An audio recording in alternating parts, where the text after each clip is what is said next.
মুসলিম শাস্ত্রে একটা কথা আমি পড়েছিলাম তিরমিজ শরীফে, খুব নোট করে রেখেছিলাম। বলে নামাজ পড়তে পড়তে যদি কুজো হয়ে যাও, রোজা রাখতে রাখতে যদি কেশের মতো সরু হয়ে যাও, আল্লাহ কবুল করবে না যদি হালাল রুজির মালিক না হও। সৎ পথে যদি অর্থ রোজগার করে তাই না দিয়ে জীবন চালাও, ওইটা অভিশাপ নেমে আসবে। রাধে রাধে কৃষ্ণ ভক্ত বৃন্দ, হরিকথা 705 চ্যানেলটি সাবস্ক্রাইব করুন। সুদামার চরিত্র গাথা বড় বড় হৃদয়কে স্পর্শ করে। দুঃখে যে ভগবানকে কিভাবে স্মরণ করা যায় তার নমুনা দেখুন। আপনাদের মনে পড়ে সেই সন্দীপনী মুনির আশ্রমে অবন্তী নগরে কৃষ্ণ বলায়, তখন অবন্তী নগরের গুরু সন্দীপনীর চরণাশ্রয় করে 64 কলা বিদ্যা শিক্ষারত। আর সেখানে এক ব্রাহ্মণ কুমার এলেন, কিশোর এলেন, তার পরনে ছেঁড়া ধুতি, তার লিগলিকে শরীর দেখলেই বোঝা যায় অভাবগ্রস্ত। কিন্তু সুদামা কৃষ্ণের দিকে তাকায়। এই একটা জিনিস বলি, বন্ধুত্ব সম্পর্ক যদি করতে হয়, সুদামা বলল ভগবানের সাথেই করো। সুদামার বড় স্বভাব দেখে ভালো লাগে, আর কৃষ্ণেরও ভালো লাগে। একদিন সুদামাকে বৃক্ষতলে ডেকে কানাই বলছে, সুদামা তোমাকে আমার বড় ভালো লাগে। সুদামা বলছে তোমাকেও আমার বড় ভালো লাগে। বলে এসো না, দুজনের মধ্যে সখ্যতা হোক, বন্ধুত্ব তৈরি হোক। হাত বাড়িয়ে দিয়েছেন কৃষ্ণ। সুদামার গা কাঁপছে, হাত বাড়াতে পারেনি। কেন জানেন? বললেন, কানাই, বন্ধুত্ব সমানে সমানে হয়, বন্ধুত্ব অসমতায় হয় না। আমি কাঙাল ব্রাহ্মণ কুমার, আর তুমি রাজনন্দন রাজপুত্র, বন্ধুত্ব হয় না। কৃষ্ণ বলছেন বন্ধুত্বে হৃদয় লাগে, বাইরের পরিচয় নয়। হৃদয় দিয়ে এসো। বলল না, আমি স্বীকার করলাম না। কৃষ্ণের চোখে জল দেখেছিল সুদামা। পরের দিন আবার হাত বাড়িয়ে দিয়েছে সুদামা, এসো না দুজন সখা হই, বন্ধু হই। সুদামা কৃষ্ণের এই আবেদন দেখে বলেছিল, আমি সখা হতে পারি, তোমার সাথে বন্ধুত্ব রচনা হতে পারে, সত্য একটা। সেই সত্য একটি হলো, তুমি আমাকে কোনো দিন কোনো কিছু দিতে পারবে না, আর আমিও প্রতিজ্ঞা করছি তোমার কাছে কোনো দিন আমি কিছু চাইব না। যদি এই সত্যে রাজি থাকো, এই পৃথিবীতে যদি কারোর সাথে সম্পর্ক টিকিয়ে রাখতে চান, তাহলে সুদামা জগৎকে জানালো, চাওয়া পাওয়ার কোনো সম্পর্ক রেখো না। চাওয়া পাওয়ার যদি কোনো হৃদয়ে ইচ্ছা থাকে, সে সম্পর্ক টিকবে না। তা একসাথে টিকে থাকলেও তা টিকে থাকা বলে না। কাছে থাকলেই কি কাছে থাকা হয়? আত্মা তো আমাদের নিকটেই আছে, কিন্তু আমরা কি আত্মার নিকটে আছি? এই জন্য চাওয়া পাওয়া, এই সত্য। এই বাবা ওখানে কথা বলছো কারা?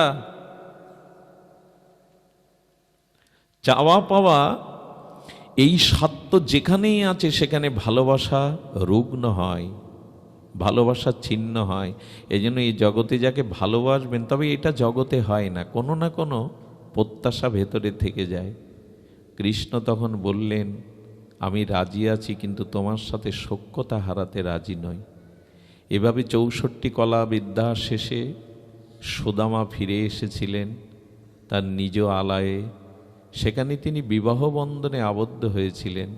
4টি তার পুত্র কন্যা, 4টি তার পুত্র হয়। কিন্তু কি করে জানেন?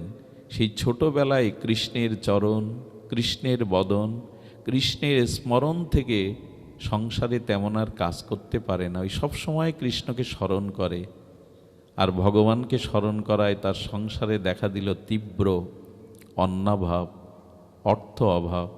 এমনি দেখবেন যারা ভগবানের চরণে ওইভাবেই নিত্য নিরন্তর পড়ে থাকে,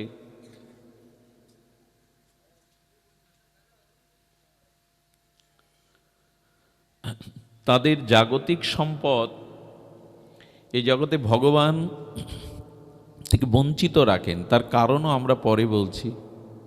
সুদামার স্ত্রীর মাথার কাপড় ছিঁড়ে গেছে। সুদামার কাপড় ছিঁড়ে, স্ত্রীর কাপড় ছিঁড়ে গেলে বলছে, দুঃখ পেও না, এই দেখো আমি 5 জায়গায় সেলাই করে আমার কাপড় পরেছি। ওনার স্ত্রীর নাম ছিল সুশীলা। সুশীলা মানে, শীল মানে আচরণ, আর সু মানে মঙ্গলময় আচরণ, সু মানে কল্যাণময় আচরণ। যে রমণীর আচরণ কল্যাণময়, সুমঙ্গলময়, তাকে বলে সুশীলা। শীল মানে আচরণ, ভদ্রতা। তো সুশীলা দেখছে যে 6 জায়গায় 7 জায়গায় ছেঁড়া কাপড় সেলাই করে পরেছে সুদামা। আমাদের এক টিকাকারগণ বলেছেন 20 বছরে ওই স্ত্রীকে কাপড় কিনে দিতে পারেননি সুদামা। ছেঁড়া কাপড় পরে বাইরেও যেতে পারতেন না।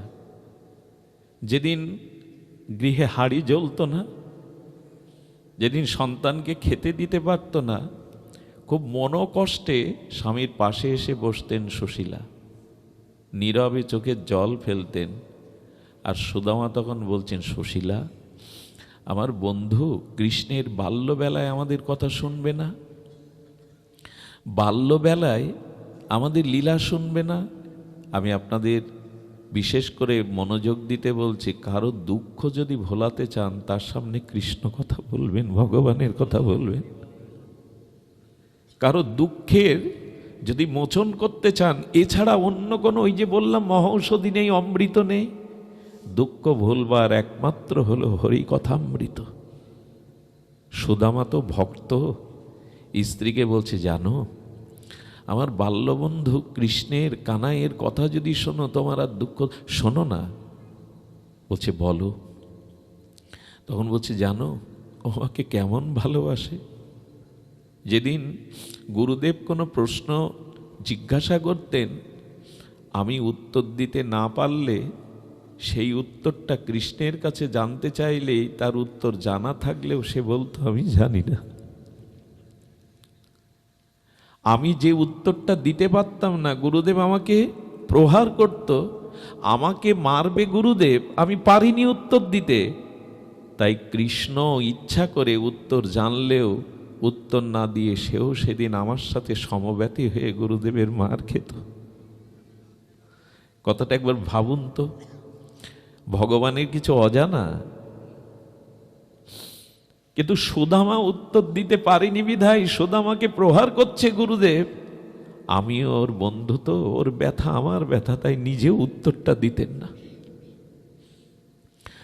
সুদামার স্ত্রী সুশীলা শুনে না, ধীরে ধীরে ধীরে ধীরে কৃষ্ণ এমন করতে। আর একদিন জানো, আমি বনে যাচ্ছিলাম, আমার পায়ে একটা কাঁটা ফুটেছিল। গুরুদেবের আশ্রমে তো পাদুকা পায়ে দেওয়ার নিয়ম ছিল না, একটা কাঁটা ফুটেছিল।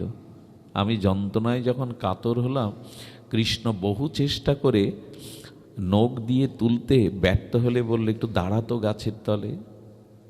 সেদিন আমার চরণে কৃষ্ণ মুখ দিয়ে, ঠোঁট দিয়ে সেই কাঁটা তুলে দিয়েছিল। আমার চরণটাকে কয়েকবার ওই ব্যথা জায়গায় চুম্বন করেছিল। জানো আমার সখা কে? রাসনন্দন, নন্দ মহারাজের পুত্র। সে আমার পায়ে চুম্বন করেছিল। সুশীলা তখন, ওই বেদনা দুঃখ, কৃষ্ণ কথাই তো দূর করে দেয়। সূর্য উঠল মানে তো অন্ধকার দূর হয়। এইখানে যারা হরিকথা শুনছেন, এখন কোনো সংসার যন্ত্রণা আপনাদেরকে দগ্ধিত করবে না, কোনো সংসারের বোঝা আপনাদের মাথায় ভারী করবে না। এই হলো ভগবত কথার মহিমা, হরি কথার মহিমা। সুশীলা বলছে, বিনিময় তুমি কিছু করনি, তুমি ওকে এরকম সেবা কোনোদিন দাওনি। বলে, একদিন ঝড় উঠল আর ডালপালা জঙ্গলে ভেঙে পড়তে লাগলো। আমি ভাবলাম, কানাইয়ের গা চরণ কত কোমল, যদি ডাল পড়ে। আমি বললাম, কানাইয়া শুয়ে পড়তো। কানাইয়া কানাই বলছে, কেন? বলে, শুয়ে পড় না মাটিতে। যেই কানাই শুয়ে পড়েছে, আমি ওর শরীরটা ঢেকে দিয়ে ওর শরীরের উপরে আমি শুয়ে পড়লাম। আমি শুয়ে পড়লাম। কানাই বলছে, কিরে সুদামা, সুদামা আমার গায়ের ওপরে শুয়ে পড়লি কেন? বলে পড়লাম এই কারণে, ডাল ভেঙে পড়ে আমার বুকে পড়ুক যেন তোর ব্যথা না লাগে। বলে জানো, এইভাবেই আমাদের দিন কাটতো। সুশীলা স্কন্ধে হাত দিয়ে বললে, আর ক্ষুধা নেই, আর ব্যথা নেই। এই একটাই মন্ত্র মা। বাবাজিরা যখনই দুঃখ কষ্টে ভুগবেন, তখন কোন শুদ্ধ সাধুর পাশে গিয়ে গোবিন্দ কথা শুনবেন, ভগবানের লীলা কথা শুনবেন। এটি দুঃখ হরার মহামন্ত্র। সাধু সঙ্গ হরি কথা যার জীবনে নেই, তার জীবন ব্যর্থ, বিফল, অভিশপ্ত। এটি না হলে মানুষ কখনোই পরম শান্তি পেতে পারে না। কারণ আত্মার চাওয়া পাওয়া, ক্ষুধা, খাদ্য হরি কথা, ভগবত ভক্তি। এভাবে যেদিন ঘরে হাঁড়ি জ্বলত না, কষ্ট পেত, সেদিন কৃষ্ণ কথায় তারা দিন কাটিয়ে দিত। কৃষ্ণের বাল্যবন্ধুর এই দশা। অমনি কি কুন্তি বিপদ চাইছেন? ধর্মের ব্যাখ্যা, ধর্মের অর্থ, সরলত্ব বর্ণনা করছেন। দ্রৌপদী দাঁড়িয়ে হেসেছিল। কোনো কুলবধূ যদি গুরুজনের সামনে হাসে, তার কথা শুনে বিশ্ব পরম জ্ঞানী, দ্রৌপদী তুমি কুলস্ত্রীও, তুমি সতী শিরোমণি, তুমি আমার এই ধর্মোপদেশে হাসছ? বলেন, পিতামহ ক্ষমা করবেন, আপনার ধর্মজ্ঞান কবে হলো তাই আমি চিন্তা করছি।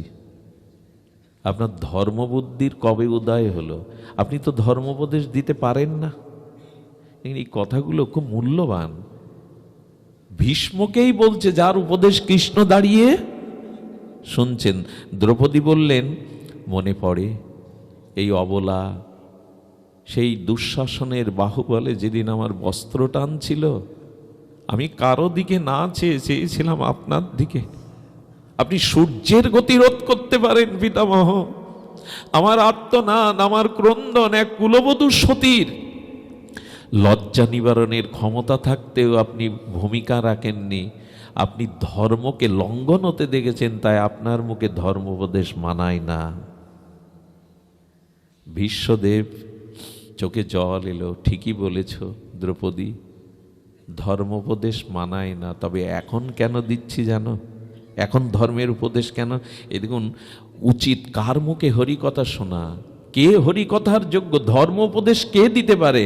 ভীষ্ম বলছেন, এই জন্য আমার মতো মাদিস বিষয় অন্ধ জীবের মুখে হরি কথায় আপনাদের সাধু সঙ্গে যান, প্রকৃত ভাগবত বক্তার মুখে হরি কথা শুনুন, সব পাবেন এর মধ্যে দিয়ে। আমার মতো নদনামার বিষয়ের কীটের মুখে সঙ্গ করে কথা শুনে কিছু হবে না। এই দেখুন, তার দৃষ্টান্ত দ্রৌপদী দিচ্ছে।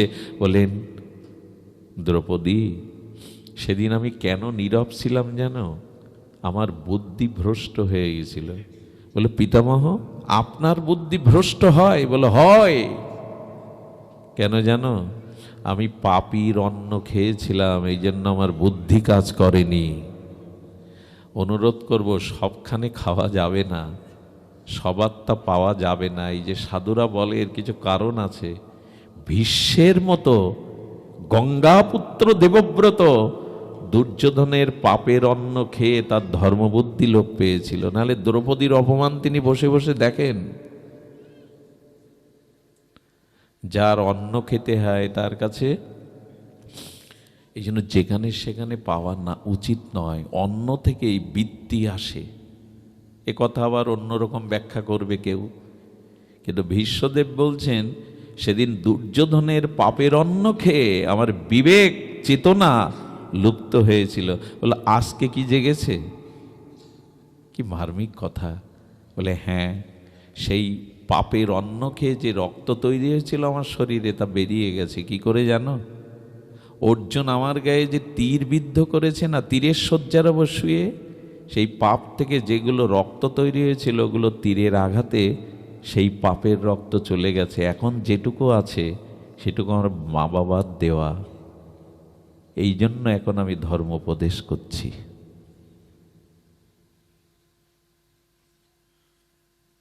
অন্যের কথা কেন বলছি জানেন? বৃন্দাবনে একবার কলকাতার এক ধনী ভদ্রলোক গিয়ে 56 ব্যঞ্জনে 64 মন্ত্রের সেবা দেয়।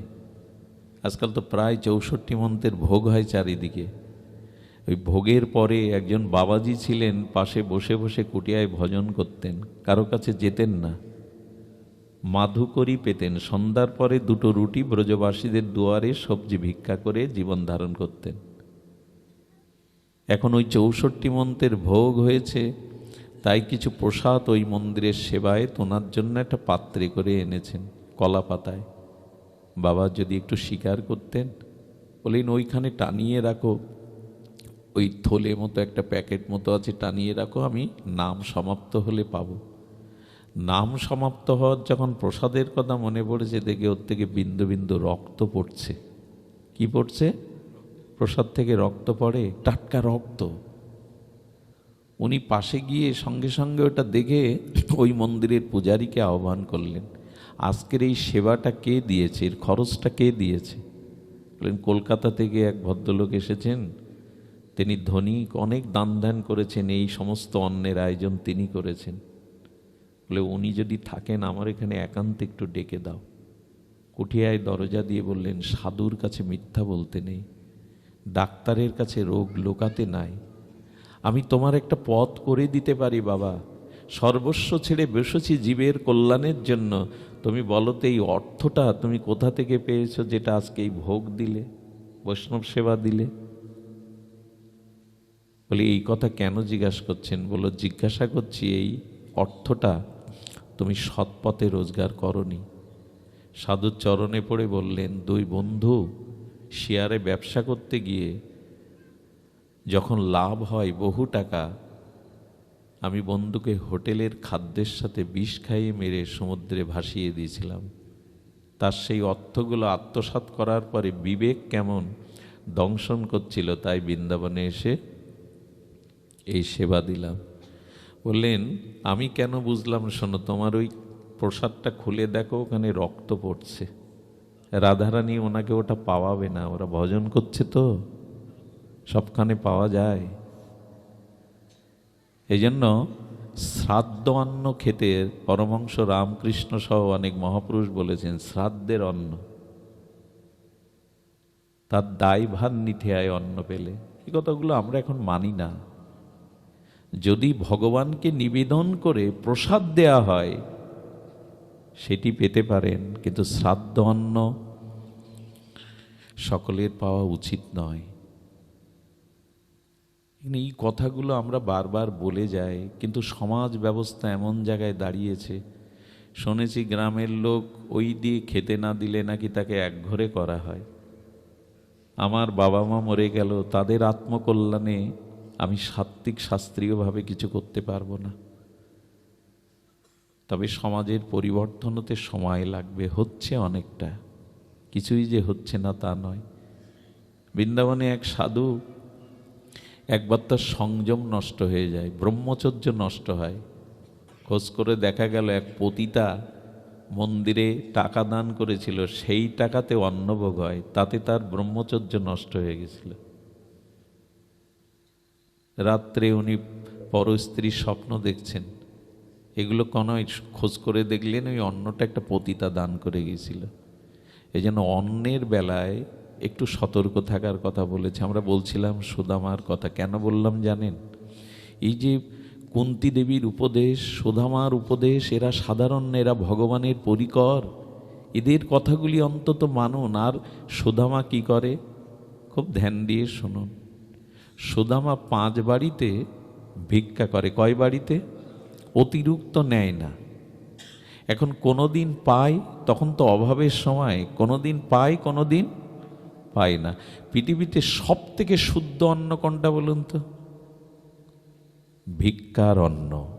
এতে কোনো দোষ? এই জন্য মহাপ্রভু গম্ভীরায় যে অন্ন পেতেন সেটা ছোট হরিদাসের ভিক্ষালব্ধ অন্ন। ভিক্ষা করে যে অন্ন পাওয়া যায় সে অন্নে কোনো দোষ নাই, তাতে অভিমান অহংকার পাপ থাকে না। এই জন্য যজ্ঞ করতে গেলে, বাড়িতে কোনো ভাগবত অনুষ্ঠান দিতে গেলে 2-3 বাড়ি ভিক্ষা করতে হয়। আগে এই নিয়মটা ছিল, অনেক জায়গায় আছেও বটে।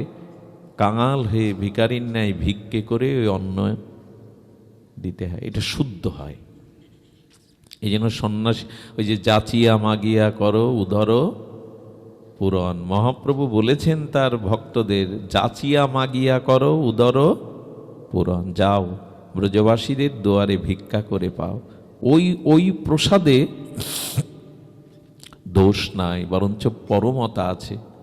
কথাটি এই কারণে বললাম যে এই শাস্ত্র সিদ্ধান্ত মেনে নেওয়ার জন্য আমাদের যে সুবুদ্ধিটা, ওটা শুদ্ধ আহার হতে আসে। পাপের অন্নতে ভীষ্মের মতো, গঙ্গাপুত্র ভীষ্মের মতো বুদ্ধি তমক্রান্ত হয়ে গেল। কুলবধূর অপমান হচ্ছে, উনি মুখ নিচু করে দাঁড়িয়ে, বুদ্ধি কাজ করে না। এই জন্য ভজন জগতে দরকার এই কথাগুলিকে। শাস্ত্র কথা তো অনেক শুনছি, বলছি, মেনে নিতে পারছি না কেন? বুদ্ধি শুদ্ধ হবে না যদি অন্ন শুদ্ধ না হয়। মুসলিম শাস্ত্রে একটা কথা আমি পড়েছিলাম তিরমিজ শরীফে, খুব নোট করে রেখেছিলাম। বলে নামাজ পড়তে পড়তে যদি কুজো হয়ে যাও, রোজা রাখতে রাখতে যদি কেশের মতো সরু হয়ে যাও, আল্লাহ কবুল করবে না যদি হালাল রুজির মালিক না হও। সৎ পথে যদি অর্থ রোজগার করে তাই না দিয়ে জীবন চালাও, ওইটা অভিশাপ নেমে আসবে। সুধীবৃন্দ, প্রসঙ্গ ছিল ভিক্ষালব্ধ অন্নই শ্রেষ্ঠ। আর সুদামা কি করলো? 5 বাড়িতে ভিক্ষা করতেন। একদিন হঠাৎ কৃষ্ণ মনে পড়েছে দ্বারকায় সুদামার কথা। কৃষ্ণ দেখছে যে সুদামা হাতে লাঠি আর জরাজীর্ণ এই শরীর, হাড়গুলো বেরিয়ে গেছে। কৃষ্ণ কৃষ্ণ কৃষ্ণ বলতে বলতে লোকের দুয়ারে যাচ্ছে। লীলাগুলো আমার খুব হৃদয়ে স্পর্শ করে। চোখে জল দেখে রুক্মিণী দেবী বলছেন, দ্বারকানাথ, হে প্রিয়, তোমার চোখে জল মানে তুমি কোনো ভক্তকে দেখছো, ভক্তকে স্মরণ করছো, আমাকে দেখাও না। যে ভক্তের কথা ভেবে তোমার চোখে জল আসে, আমাকে দেখাও না সেই ভক্তকে। রুক্মিণী দেবীকে বলতে, আমাকে একটু স্পর্শ করো। দূরদর্শনের মতো কৃষ্ণ দেখাচ্ছে ওই যে লোকটা ভিক্ষা করতে লোকের দুয়ারে যাচ্ছে, লাঠি হাতে, মুখে কৃষ্ণ কৃষ্ণ। ও আমার বাল্যবন্ধু সুদামা। বলি, এই তোমার বাল্যবন্ধু সুদামা ভিক্ষা করছে? বলে, দেখো না পরেরটুকু। জগৎ লক্ষ্মী রুক্মিণী দেবী দেখছেন, প্রথম বাড়িতে গেলে দরজা খুলল না, 5 বাড়িতে ভিক্ষা। দ্বিতীয় বাড়িতে গেলে দরজা খুলল, তবে ভিক্ষা দিল না। তৃতীয় বাড়িতে গেলে তাকে তিরস্কার করলো, সবসময় আসতে হয় দুয়ারে। চতুর্থ বাড়িতে যাওয়ার পরে গালি দিল। আর যারা যা আচরণ করলো, সুদামা ওই গৃহের দিকে, দরজার দিকে তাকিয়ে বলল, কৃষ্ণ, এদের ভালো রেখো, এদের ভালো রেখো। আমার প্রারব্ধে আজ অন্ন নাই, এই জন্য তো ওরা দিচ্ছে না। দেখুন ভক্তের কি স্বভাব, আমার প্রারব্ধে আজ অন্ন যোগ, ওরা এই জন্য দিল না, ওদের আশীর্বাদ করছে। রুক্মিণী দেবী দরদর করে চোখ দিয়ে, তোমার বাল্যবন্ধু ছেঁড়া কাপড়, হাতে লাঠি নিয়ে কৃষ্ণ কৃষ্ণ করছে, আর তুমি চেয়ে চেয়ে দেখছো দুয়ারে ভিক্ষা করছে। বলো, রুক্মিণী, আজও অন্ন পাবে না, আজও কি উপোস করেই থাকতে হবে।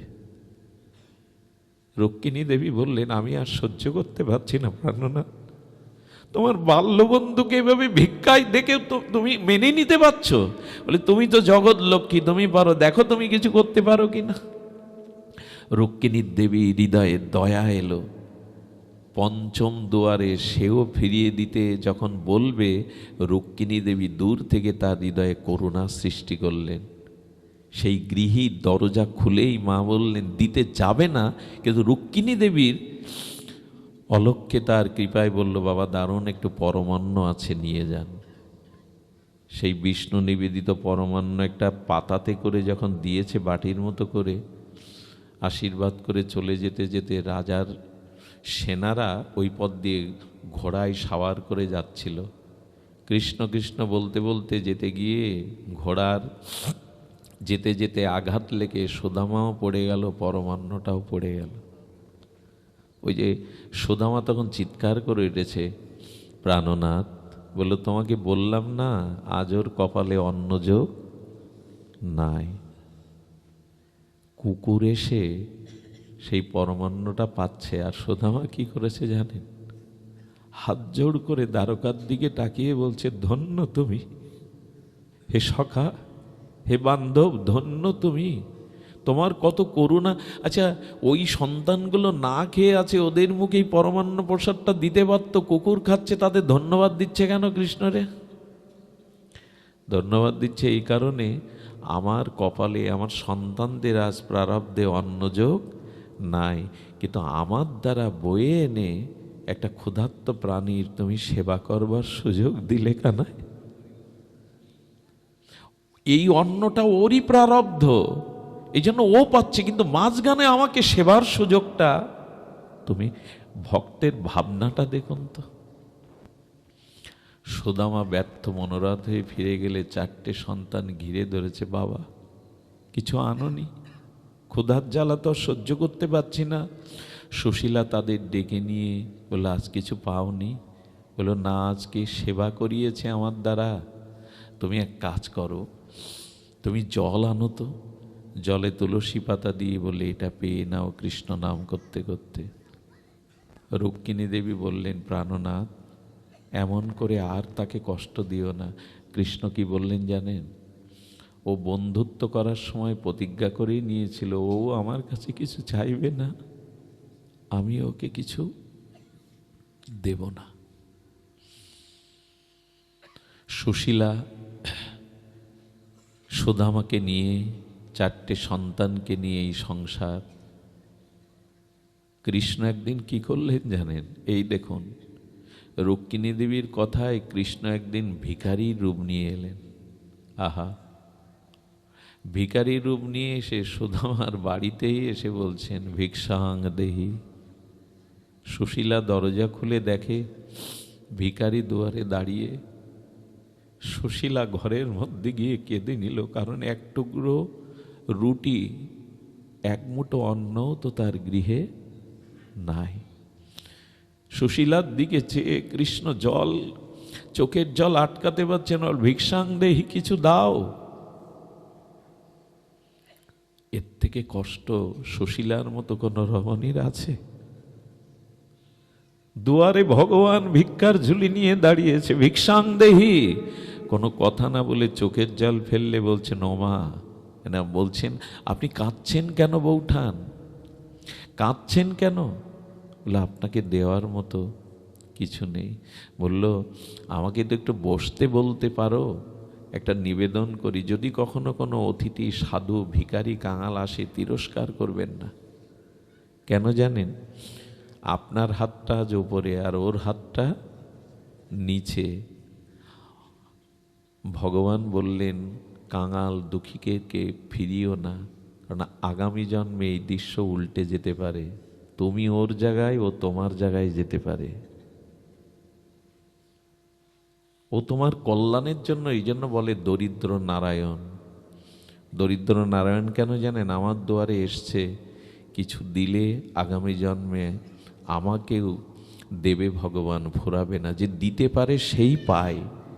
এই জন্য এক মুঠো দিয়েছিল। বৈষ্ণবপদ বাবাজি মহারাজ বলেছিলেন, দুয়ারে এলে, ভিখারির দুয়ারে এলে 3টি জিনিস দেওয়ার আছে সবার। ঘরে কিছু না থাকলেও দিতে পারেন, দেখুন তো মানিয়ে নিতে পারেন কিনা।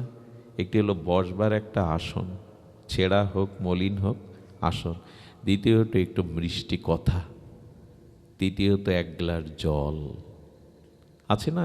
ভিখারির ঘরেও আছে না? এটা আছে। শুধু মনের ভাবনাটা দরকার।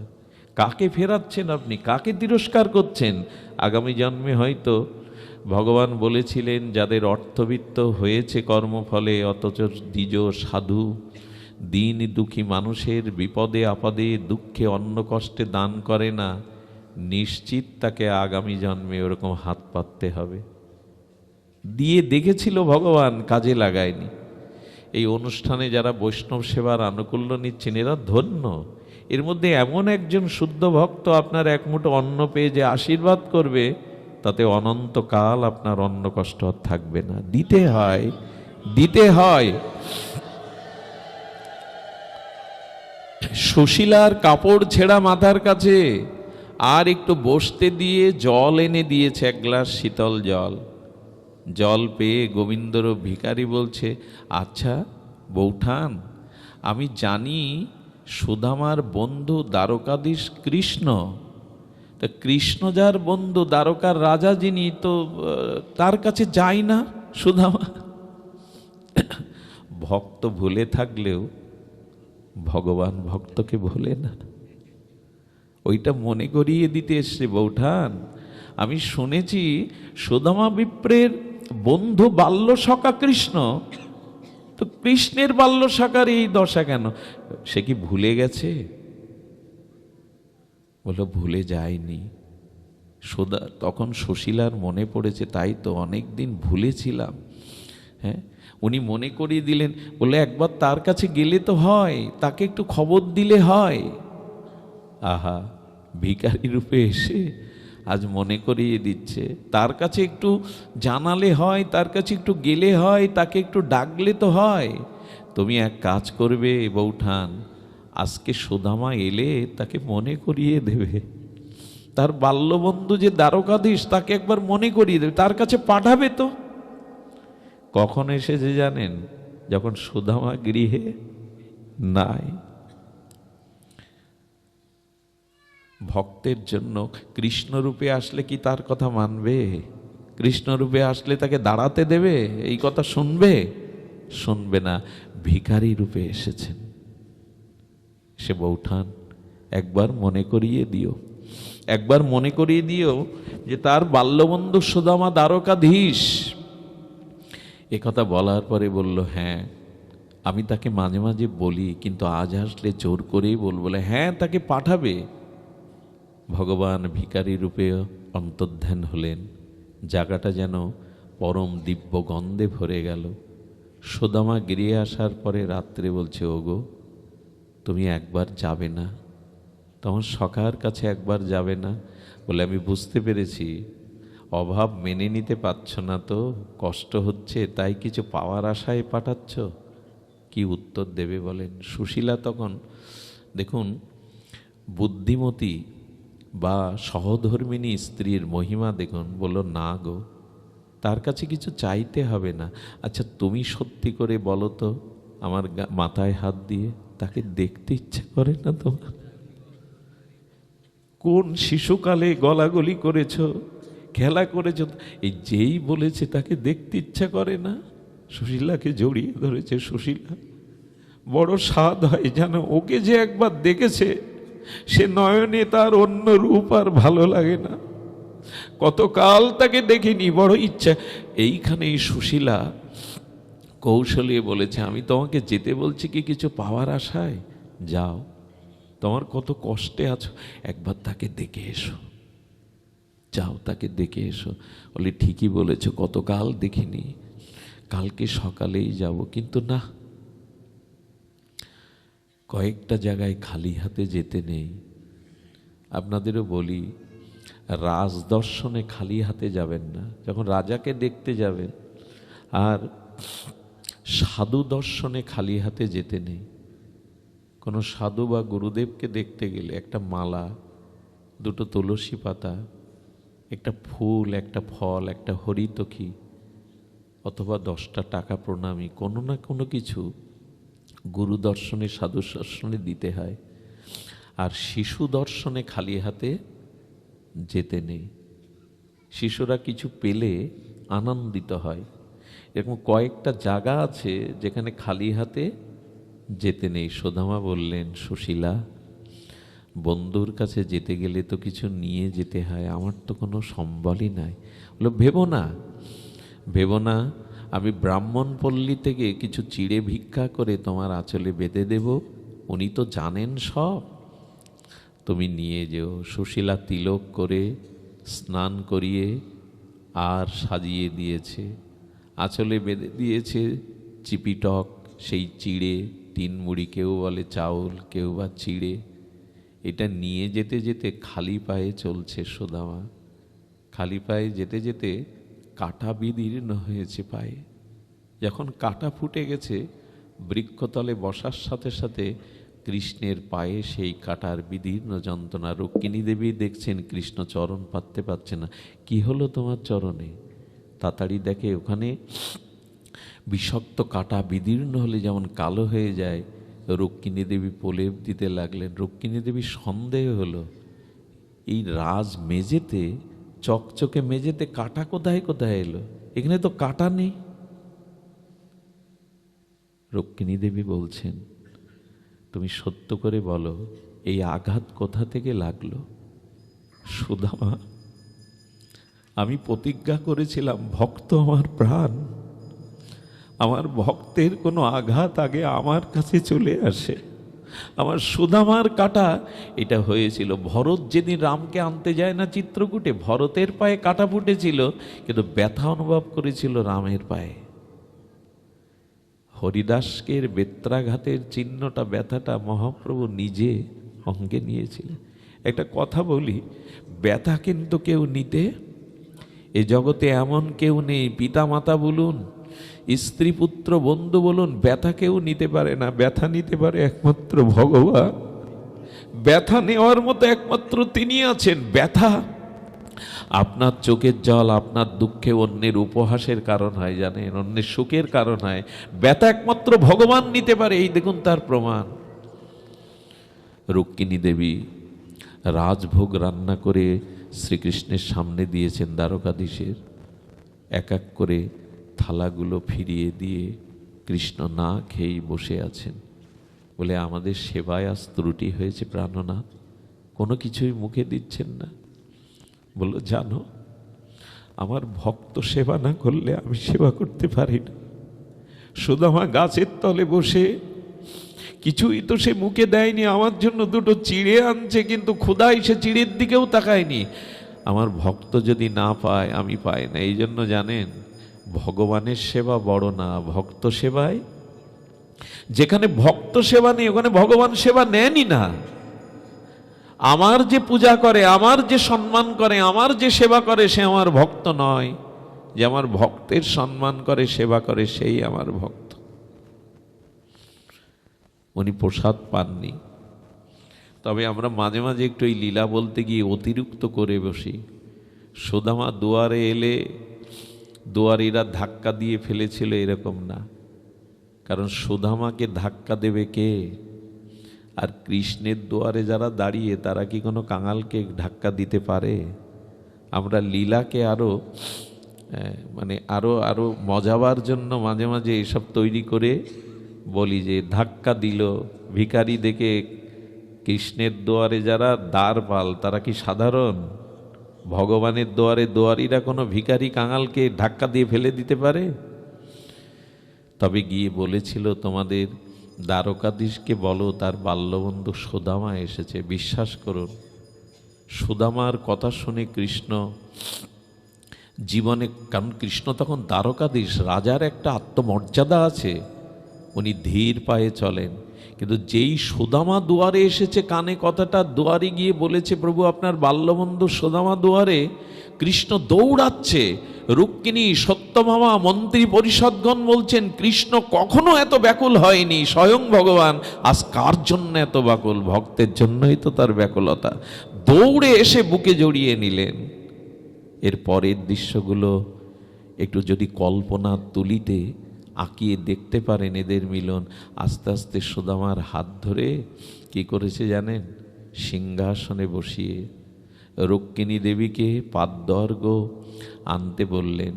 শীতল স্বর্ণ থালায় আর স্বর্ণ কমণ্ডলে সুদামার চরণ জল গোবিন্দ আজ নিজে করছেন। এটাই নিয়ম। আচ্ছা, বন্ধুকে চরণ জল করবে কেন? বলো, ভগবান শেখাচ্ছেন, যদি কোনো ভক্ত দুয়ারে আসে, বন্ধু হলেও তোমার কাছে সে ভক্ত, তার চরণ জলের দায়িত্ব তোমার। ভগবান নিজে শিক্ষা দিচ্ছেন জগৎকে, নিজে চরণ জল করলেন। করে কি করলেন জানেন? নিজে মস্তকে ধারণ করলেন। আমরা তো ধুয়ে লাউ গাছের গোড়ায় ফেলে দিয়ে আসি। রুক্মিণী সত্যভামা মহিষীগণকে বললেন, এই চরণামৃত পান করো, এই চরণামৃত তোমরা পান করো। সুদামার পদসেবা করতে করতে খাটে বসিয়ে তাকে বাতাস দিচ্ছেন, একবারও কিন্তু কোনো কথা জিজ্ঞাসা করছেন না। দুয়ারে যদি দূর থেকে কোনো অতিথি আসে, আগে তার সৎকার করে বসিয়ে সেবা করে, সেবা করার পর যখন বিশ্রামে যাবে তখন তার কাছে, হ্যাঁ, গুরুদেব বাড়ি আসলো, 100 কিলোমিটার দূর থেকে এসছে, কত কষ্ট হয়েছে, আমরা দুয়ারে, গুরুদেব একটু দাঁড়ান। তখন বরণডালা রেডি নাই, বরণডালা সাজাও, কোথায় ধূপ আছে, কোথায়, ওনাকে দাঁড় করিয়ে এসব করতে হবে। ওনার যে এত পথ ক্লান্ত হয়ে এলেন, ওদিকে দৃষ্টি নাই। ওই 10 মিনিটটাকে দাঁড় করিয়ে রাখলাম, এগুলো ঠিক না, এটা আবেগ। আগে তাকে ঘরে নিয়ে যান, আগে তাকে বসান, চরণ জল করুন, তারপরে ধীরে সুস্থে তাকে আরতি করুন। 10 মিনিট জোগাড় করে তবে তাকে করতে হবে, এরকম না। তার সুখটা বুঝতে হবে। অনেকেই সাধু চলে, বাবা একটু দাঁড়ান দাঁড়ান, প্রণাম করব, প্রণামই দেব। তারাই তো ব্যস্ততা আছে, ওভাবে ডাকতে নাই। প্রণাম কি শুধু পায়ে হাত দিয়ে করলে? ওনার ব্যস্ততা, ওনার কেন্দ্রে উনি যাবেন বলে যাত্রা শুরু করেছেন, পেছন থেকে না ডেকে যেখানে তার চরণ ধুলা পড়ে আছে ওইটাই মাখন, ওখানে প্রণাম করুন মনে মনে। স্বার্থপর কি আমি তো একটা বিয়ে করেছি, এখানে দেখেছি তো তোমার 8টা, তুমি তো একবারও নিমন্ত্রণ করলে না। 2 বন্ধুর সাথে জমে উঠেছে কথা, আরে আমি তো একবার করলাম, তোমার তো 8টা মহিষী দেখছি, একবারও তো করতে পারতে। এই গরিব ভক্তকে কৃষ্ণের সাথে এমনি করে বলে, বৌঠান কেমন হয়েছে, তোমাকে সেবা যত্ন করে তো? আমার কথা তোমার মনে আছে? সেই সন্দীপনী মুনির আশ্রমের কথা মনে আছে? বলে মনে নাই। এই বিশ্রাম দিয়ে তাকে যখন এই লীলা, এই যে স্মৃতি মন্থন করছেন, তবে হ্যাঁ, এই স্কুলে পড়া বন্ধুদের কথা ভোলা যায় না সারা জীবন। ওই সময়ের যে বন্ধুদের কথা, এটা ভোলা যায় না। আলাপ করতে করতে কৃষ্ণের হঠাৎ দৃষ্টি গেছে ওই যে, সেই যে আঁচলে বাঁধা, বারবার ওই দিকে তাকাচ্ছে। আর সুদামা চিন্তা করছে, ওই দিকে তাকালেই তো চেয়ে বসবে, ও তাড়াতাড়ি ওটা পেছনে নেওয়ার চেষ্টা করছে, লোকাবে না। সুদামা, বৌঠান নিশ্চয় আমার জন্য কিছু পাঠিয়েছে, লুকিও না। কি লোকাচ্ছ? বলে না না, ওটা কিছু না। বলে কিছু না মানে? খালি হাতে তো আসনি, বৌঠান নিশ্চয়ই আমার জন্য কিছু পাঠিয়েছে, দেখি দেখি। ভগবানের লোভ থাকে ভক্তির দিকে। ওইটা যেই না খুলে এক মুঠো চিড়ে দিয়েছে, বললো সুদামা, অনেক তো রাজভোগ পেয়েছি, এমন আস্বাদন তো কখনো পাইনি। আচ্ছা, চিড়েটা ভেজা কেন? এত আস্বাদন কেন জানেন? ওই গাছতলায় বসে বসে সুদামা ভেবেছিল, আমার সখা রাজাধিরাজ, আমার সখা দ্বারকাধীশ, লক্ষ তার সেবা দাসীগণ, তার পট্ট মহিষীগণ, এই চিড়ে কি পেতে পারবে? এই কথা ভাবতে ভাবতে চোখের জলগুলো ওই চিড়ের মধ্যে ভিজিয়ে দিয়েছিল। আমার কি মনে হয় জানেন, ঠাকুরের যখন ভোগ লাগায়, ওই প্রসাদের মধ্যে হৃদয়ের যে প্রেম বা অশ্রু, ওইটা দিন, তাহলে ভগবান ওটা নেবেন। শুধু সাজিয়ে ঘন্টা নাড়লেই। সচিমা কি করতেন জানেন? একদিন সকালে নিমাইয়ের শোকে সচিমা জগৎমাতার স্মৃতিশক্তি নাই, তাড়াতাড়ি গিয়ে বলছে বিষ্ণুপ্রিয়াকে, বৌমা, আমার নিমাই নগর সংকীর্তনে গেছে, পথ সংকীর্তনে গেছে, কত ধুলাই লোটায়, এক্ষুনি এসে বলবে মা ক্ষুধা পেয়েছে, খেতে দাও। যাও তো বৌমা, রান্নাঘরে যে একটু মোচা রান্না করো, আমার নিমাই থোড় ভালোবাসে, যাও না, কচু শাক ভালোবাসে। বিষ্ণুপ্রিয়া দরজার আড়ালে কাঁদছেন, আর কি বলছেন জানেন? মা, যার কথা বলছো সে নবদ্বীপে নাই, সে লীলা চলে, সে নবদ্বীপকে ফাঁকি দিয়ে, তোমাকে আমাকে ফাঁকি দিয়ে সন্ন্যাসে গেছে। দেখুন, বিষ্ণুপ্রিয়া বলছেন, মায়ের ভাত তো আমার উপরে দিয়ে গেছিল, সচিমাকে তো বোঝাতে পারতেন প্রভু নবদ্বীপে নাই। বলেন, মা, আমি প্রভুর জন্য রান্ধন করতে যাচ্ছি। মা যা যা বললেন রান্ধন করে থালা দিয়েছে। বলে, দাও তো। সেই থালাটা ভোজন মন্দিরে গিয়ে আসন পেতে সচিমা কাঁদছে আর বলছে, আয় বাপ নিমাই, আয় না, সারাদিন কৃষ্ণ নামে গড়াগড়ি দিস, কত ক্ষুধা পায়, আয় না বাপ, আয় নিমাই। এই হলো নিবেদন, এই হলো ভোগ নিবেদন। আইনি ভাই, তোর খাওয়া নাওয়া থাকে না, কৃষ্ণ নামে তুই ধুলাই করাস, আয় এক মুঠো পেয়ে যা। লীলাচলে ভক্তদের মধ্যে বসেছিলেন মহাপ্রভু, মূর্ছিত হয়ে পড়ে গেলেন। আর ওই মূর্ছিত অবস্থায় সূক্ষ্ম দেহে এসে নিমাই মায়ের ওই প্রসাদ পেয়ে গেলেন। মাঝে মাঝে ভক্তরা বলে, ঠিক আছে, মাঝে মাঝে ভক্তরা বলে, প্রভু আপনি মূর্ছিত হয়ে পড়ে কোথায় হারিয়ে যান?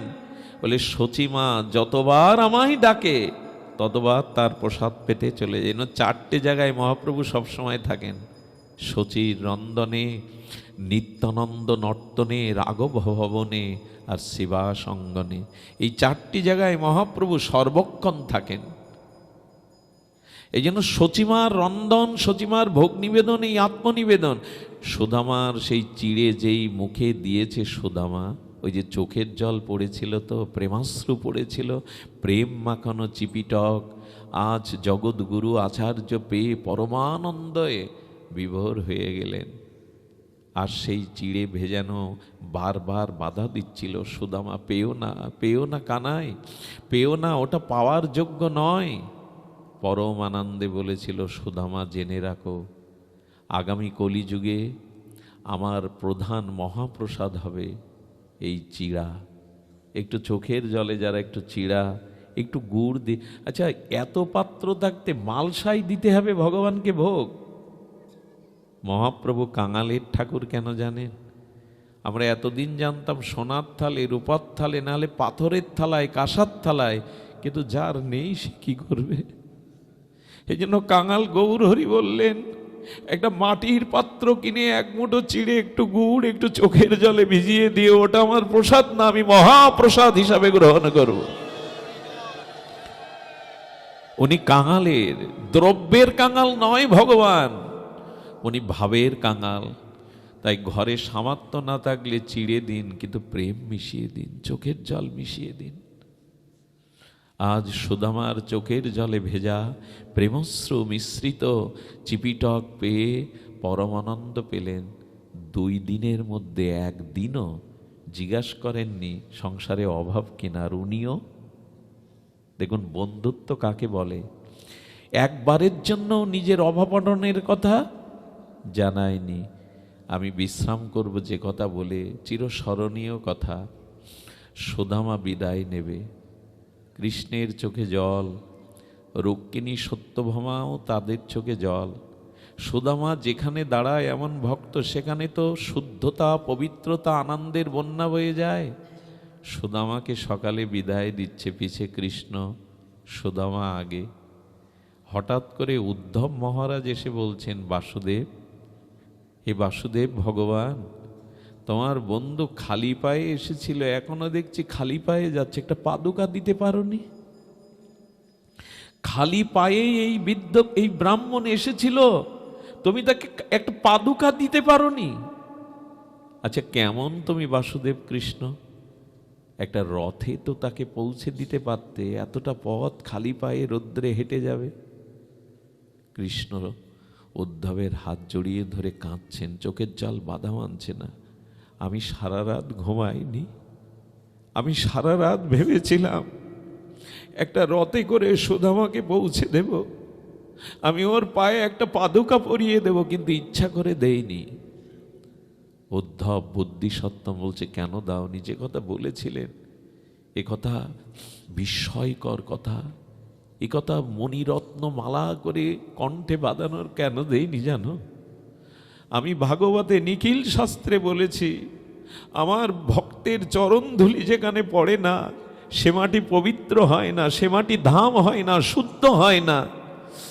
আমি এখানে আছি বটে, কিন্তু আজ আমার দ্বারকার মাটি পূর্ণ হলো, ধন্য হলো, কারণ সুদামার পায়ের ধুলো, পায়ের স্পর্শ এই মাটিতে। বিশেষ পাদুকা যদি পরিয়ে দিতাম, সুদামার পায়ের ধুলো আমার দ্বারকার মাটিতে মিশানো থাকতো না। পাঠ থেকে উঠে যাওয়ার সময় পাশে যারা ভক্ত থাকে না, সে যে জায়গায় চরণ রেখেছিল সেই ধুলোগুলো একটু গায়ে মাখিয়ে নেবেন, এটাই ভক্তির পথ। সুদামার পায়ে পাদুকা দেননি, কারণ ওই চরণ ধুলি দ্বারকার মাটিতে স্পর্শ হলেই কৃষ্ণ বললেন দ্বারকার মাটি ধন্য হবে, পূর্ণ হবে। ভক্তের চরণধূলি যেখানে পড়ে সমস্ত তীর্থই সেখানে এসে উপস্থিত হয়। আর রথ কেন দেইনি জানো? আহা, দেখো এই চোখ, এই চক্ষের, এই চক্ষুর সফলতা হলো ভক্ত ভগবানকে দর্শন করা। আমি যদি তাকে রথে চড়াতাম মুহূর্তেই আমার চোখের আড়াল হয়ে যেত।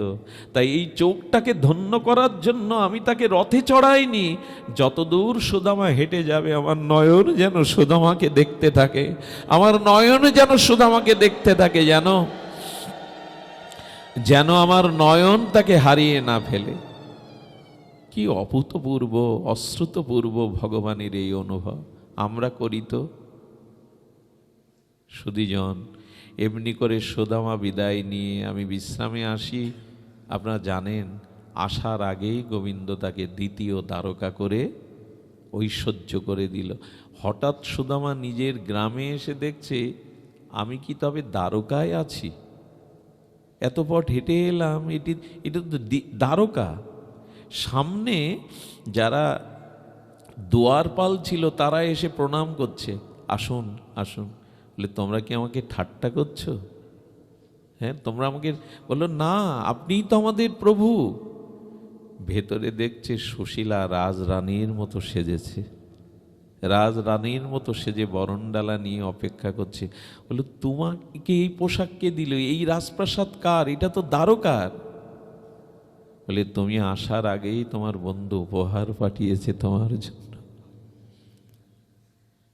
পেয়েছিল, আমি শুরু করেছিলাম সুখ বা দুঃখ দুটোই স্থায়ী, ভজনটাই হলো স্থায়ী।